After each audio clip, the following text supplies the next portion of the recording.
بسم اللہ الرحمن الرحیم۔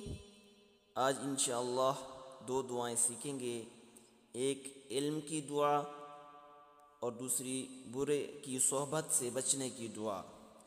یہ حضرت لوط علیہ السلام کی دعا ہے۔ رب نجنی وأہلی مما یعملون۔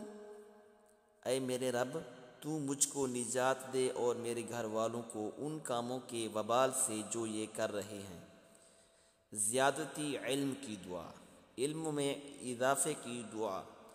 رسول اللہ صلی اللہ علیہ وآلہ وسلم کی دعا ہے۔ از دیار علم کے لیے یہ دعا پڑھی جاتی ہے۔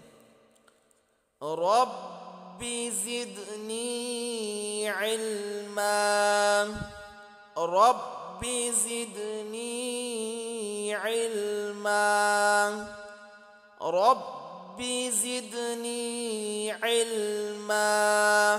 اے میرے رب، میرے علم کو زیادہ کر۔